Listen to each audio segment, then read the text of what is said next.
Assalamualaikum warahmatullahi wabarakatuh.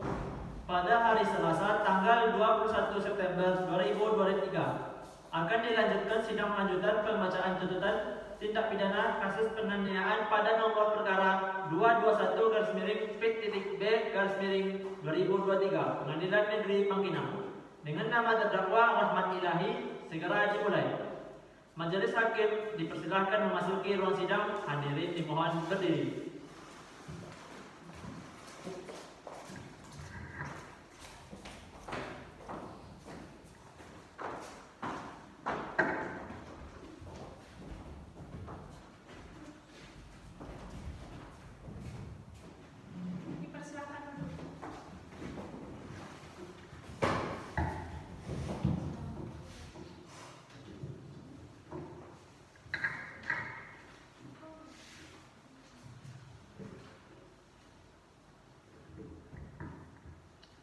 Baiklah, sidang lanjutan perkara pidana Pengadilan Negeri Bangkinang yang memeriksa dan mengadili perkara pidana nomor 221/P.B Pengadilan Negeri Bangkinang atas nama terdakwa Rahmat Ilahi bin Abdul Jalil dinyatakan dibuka dan terbuka untuk umum.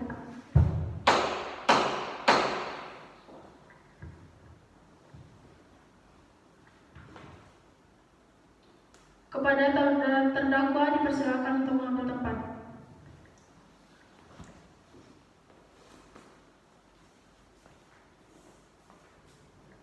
Silakan dulu.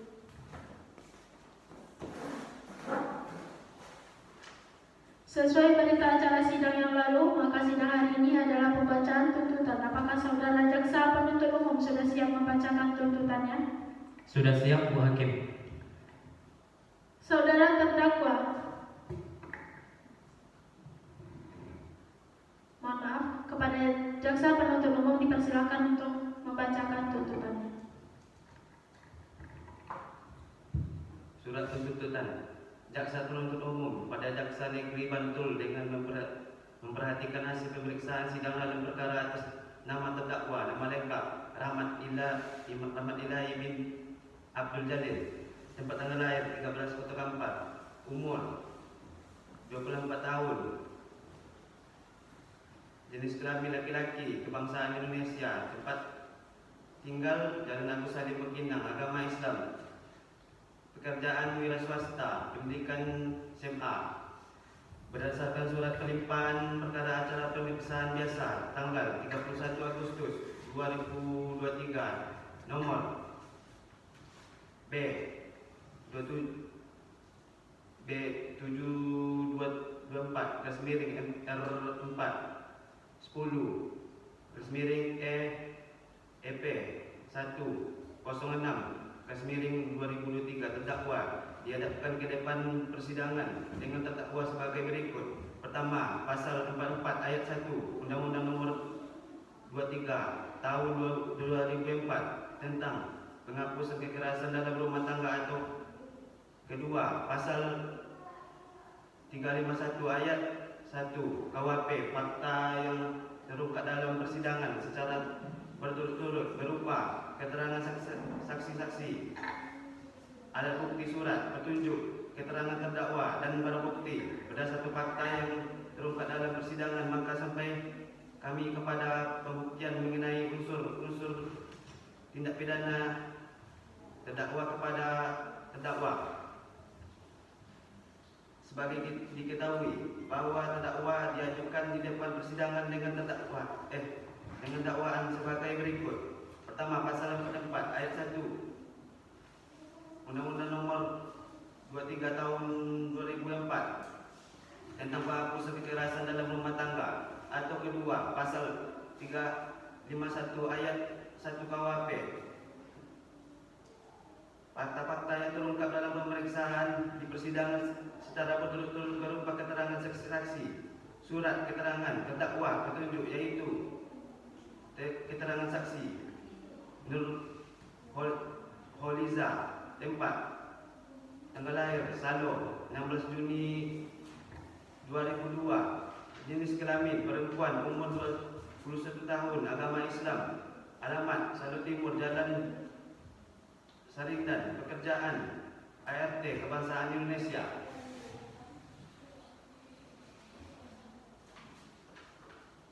Bahwa saksi mengenal saudara terdakwa karena merupakan ART di rumah terdakwa atau korban.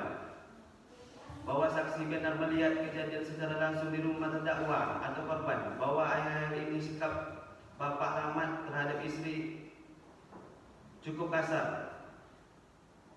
Bahwa Pak Rahmat sering marah-marah gak jelas.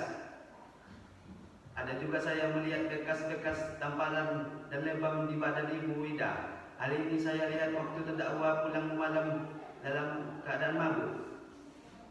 Bahwa pada saat terdakwa pulang mabuk sering terjadi konflik korban sehingga kekerasan sering terjadi kepada Ibu Ida. Seperti ada malam itu Ibu Ida cekek sampai minta tolong, dan ini juga terjadi beberapa kali. Bahwa terdakwa membenarkan keterangan saksi. 2.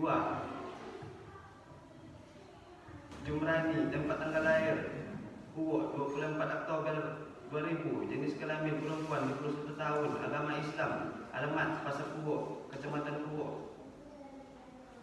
Pekerjaan wira swasta, kebangsaan Indonesia, memberikan keterangan di bawah sumpah yang pada pokoknya menerangkan sebagai berikut. Bahwa saksi mengenal terdakwa, bahwa jarak rumah saksi dengan terdakwa atau korban hanya dibatasi satu rumah saja, yaitu kisaran 10 meter.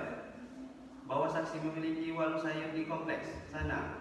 Saksi cuma mendengarkan beberapa kali suara teriakan keras dan juga melihat bekas lebam di beberapa bagian badan Bu Ida saat membeli sayur ke warungnya. Saksi menjelaskan bahwa keluarga sering bermasalah. Bahwa terdakwa sering keluar dan pulang subuh. 3. Tidak Nasari, tempat tanggal lahir Bangkinang 12 Mei 1998, jenis kelamin perempuan, umur 25 tahun, agama Islam, alamat Jalan Agus Salim Bangkinang, Kebangsaan Indonesia, memberikan keterangan di bawah sumpah yang pada pokoknya menerangkan sebagai berikut. Bahwa saksi merupakan korban kasus KDRT yang dilakukan oleh Pak Rahmat. Bahwa semuanya dilakukan terdakwa secara dan ada beberapa kali dalam keadaan mabuk berat sampai saya hampir mati dicekek dan ditampar berkali-kali. Bahwa sebelumnya sudah terjadi konflik antara terdakwa dan korban, yaitu masalah ekonomi. Bahwa saat itu ada konflik karena masalah keuangan. Suami saya ini punya bisnis pengelola sawit, jadi karena lagi merosot dan kebutuhan banyak, jadi beliau sering emosi di rumah. Selain itu, dia juga pemabuk. Akhir-akhir ini dia sering mabuk dan berjudi, maka keuangan kami menurun. Dan pada saat inilah rumah tangga saya tidak harmonis lagi. Saya capek dengan perlakuan kasar yang mulia. Sampai puncaknya pada subuh jam 4.30 setelah azan subuh dan pulang ke rumah keadaan mabuk, banting pintu langsung memarahi saya. Dan di situ ada perlawanan dari saya yang mulia, sampai dipukuli, dicekek sampai tidak bisa bernafas.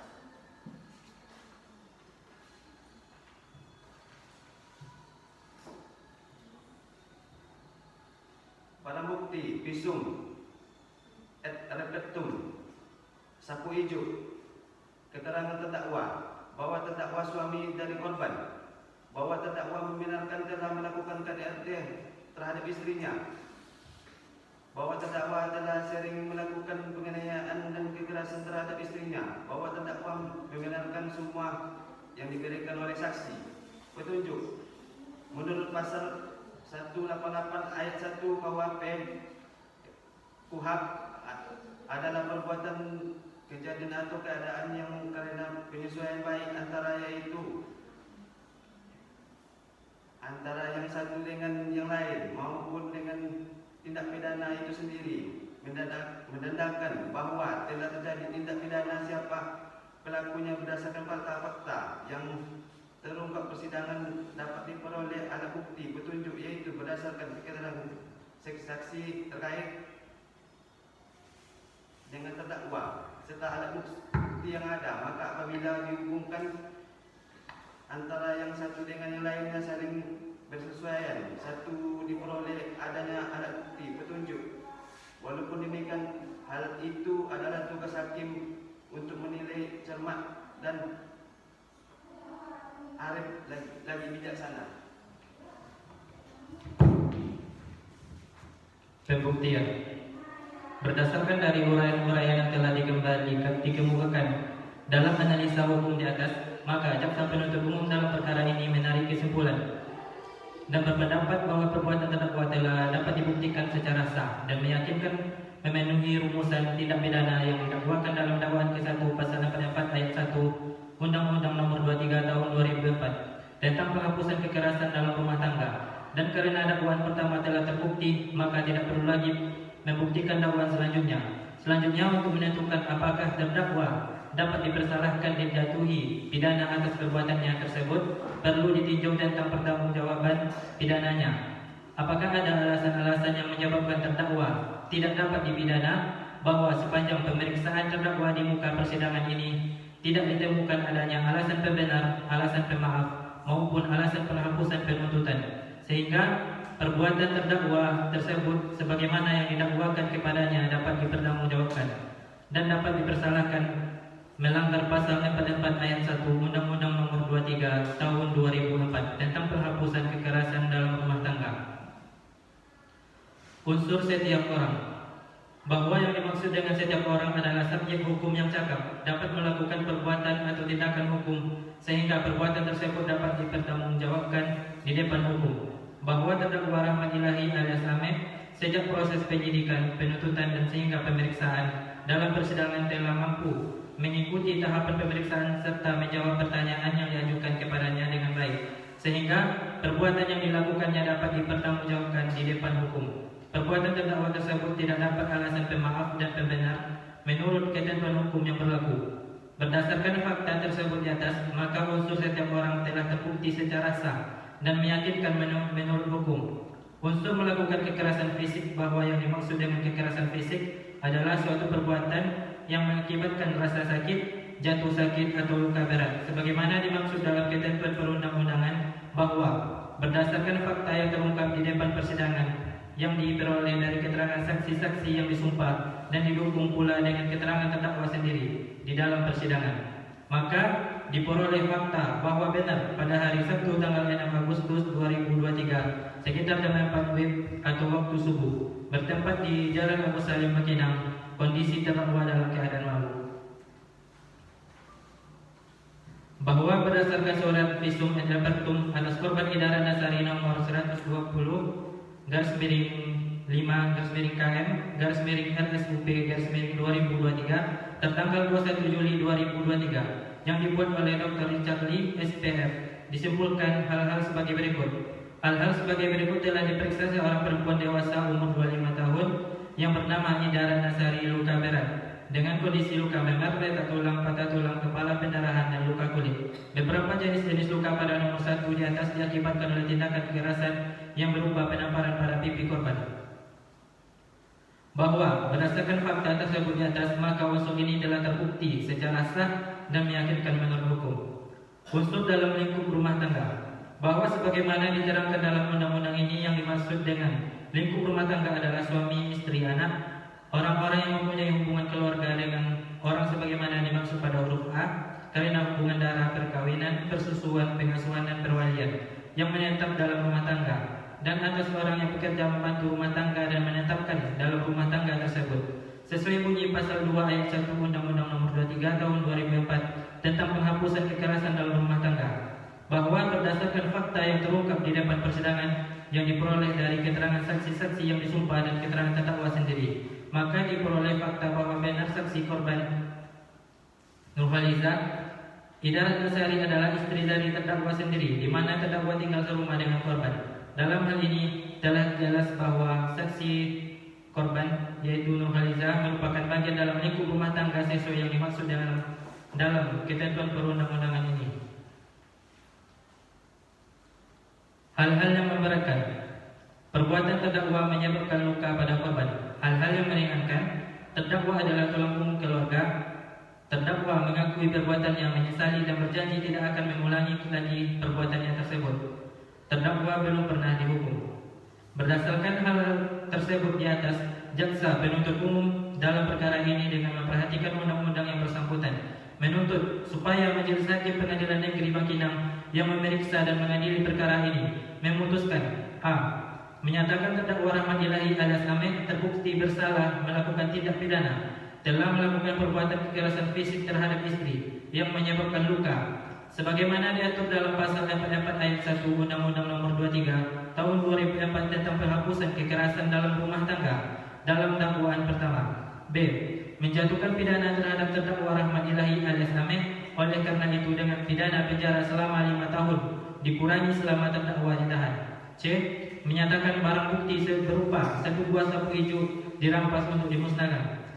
D. Menetapkan agar terdakwa dibebani membayar biaya perkara sebesar Rp2.000. Berdasarkan uraian dimaksud, kami jaksa penuntut umum dalam perkara ini dengan memperhatikan ketentuan undang-undang yang bersangkutan dengan perkara ini. 1. Menyatakan terdakwa Rahmat Ilahi alias Amek tersebut di atas telah terbukti secara sah dan meyakinkan bersalah melakukan tindak pidana, telah melakukan perbuatan kekerasan fisik terhadap istrinya. 2. Menjatuhkan pidana kepada terdakwa tersebut di atas dengan pidana penjara selama 4 tahun.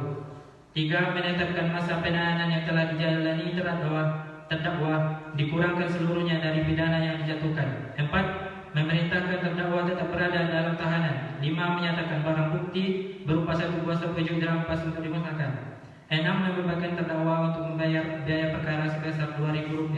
Demikianlah surat tuntutan ini kami bacakan dan diserahkan dalam sidang hari ini Selasa tanggal 17 September 2023. Bangkinang, 17 September 2003. Jaksa penuntut umum 1. Algo Saputra. Jaksa penuntut umum 2. Reski.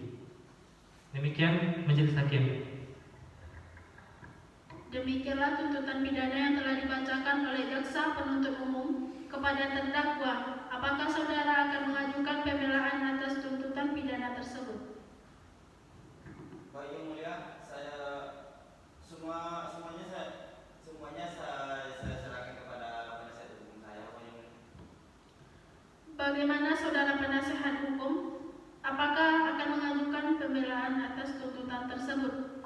Yang Mulia, kami akan mengajukan pembelaan, namun kami meminta waktu untuk mempersiapkan bahan pembelaan. Baiklah, kepada jaksa penuntut umum, apakah saudara bersedia sidang hari ini ditunda? Iya, Yang Mulia, kami bersedia sidang ini ditunda.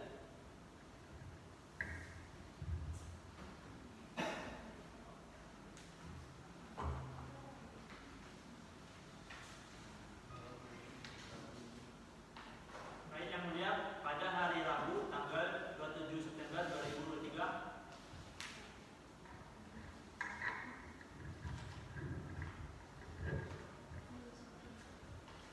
Baiklah, sidang hari ini ditunda 7 hari ke depan dan dilanjutkan pada hari Rabu tanggal 27 September 2023 pukul 9 waktu Indonesia Barat dengan agenda acara pembacaan pembelaan dari terdakwa penasehat hukum kepada jaksa penuntut umum.